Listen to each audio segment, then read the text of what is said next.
figured we could continue our read aloud from my home, and you could watch it every day so we could continue the book. Maddie is going to help me upload these videos, so here we go.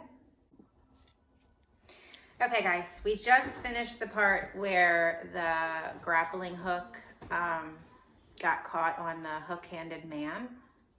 So that's where I'm going to continue. Here's the picture for the chapter. Hopefully you can see that. Okay, so it's chapter 11. How pleasant that you could join us, the hook-handed man said in a sickly sweet voice. Violet immediately tried to scurry back down the rope, but Count Olaf's assistant was too quick for her. In one movement, he hoisted her into the tower room and with a flick of his hook, sent her rescue device clanging to the ground. Now Violet was as trapped as her sister. I'm so glad you're here, the hook-handed man said. I was just thinking how I wanted to see you. Have a seat.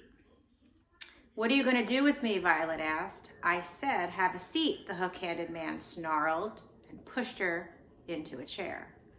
Violet looked around the dim and messy room. I am certain that over the course of your own life, you have noticed that people's rooms reflect their personalities. In my room, for instance, I have gathered a collection of objects that are important to me, including a dusty accordion on which I play a few sad songs, a large bundle of notes on the activities of the Baudelaire orphans, and a blurry photograph taken a very long time ago of a woman whose name is Beatrice.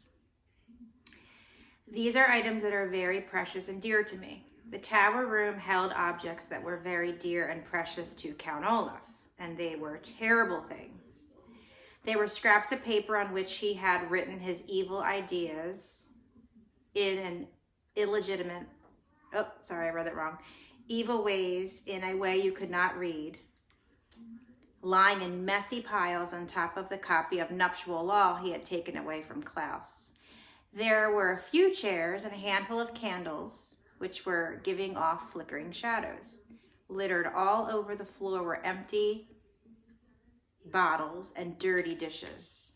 But most of all were the drawings and paintings and carvings of, I bet you can figure this part out, eyes. Big eyes, small eyes, all over the room. There were eyes painted on the ceilings and scratched into the grimy wooden floors.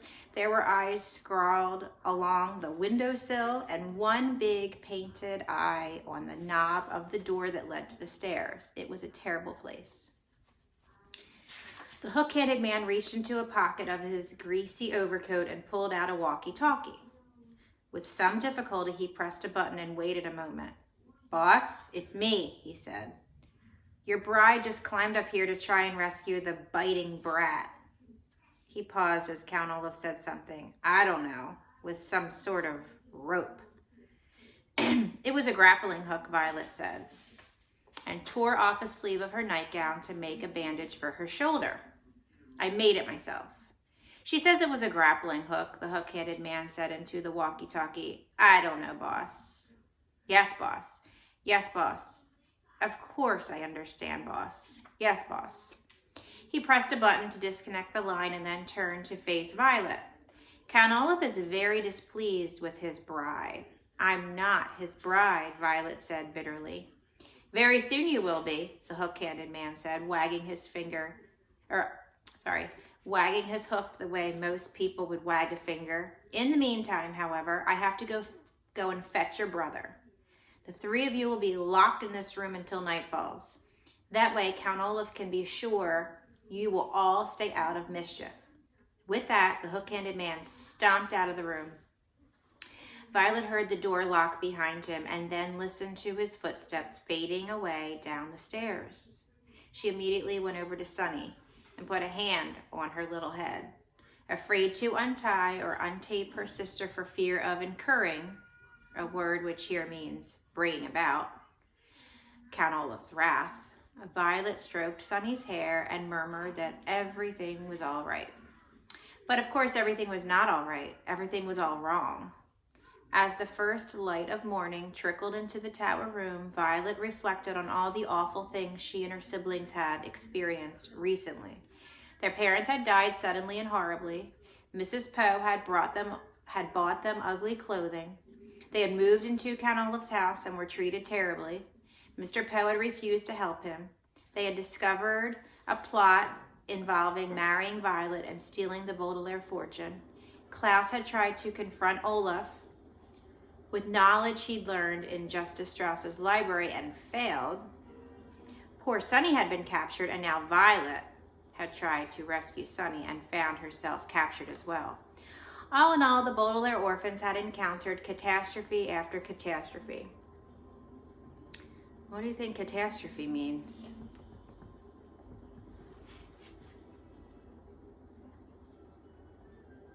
It's like disaster after disaster. And Violet found their situation deplorable, a phrase which here means it was not at all enjoyable. The sound of footsteps coming up the stairs brought Violet out of her thoughts, and soon the hook-handed man opened the door and thrust a very tired, confused, and scared Klaus into the room. I'm going to read just a little bit more. Here's the last orphan, the hook-handed man said, and now I must go help Count Olaf with final preparations for tonight's performance. No monkey business, you two, or I will have to tie you up and let you dangle out of the window as well. Glaring at them, he locked the door again and tromped upstairs. Klaus blinked and looked around the filthy room. He was still in his pajamas. What has happened? He asked Violet. Why are you up here? I tried to rescue Sunny, Violet said, using an invention of mine to climb up the tower. Klaus went over to the window and looked down at the ground. It's so high up, he said. You must have been terrified. Okay, that's where I'm going to stop. So you can think about what you think is going to happen next if you haven't seen the movie. Okay, so I'm going to try to continue this every day. So check back tomorrow and I will try to finish reading chapter 11. Okay, bye.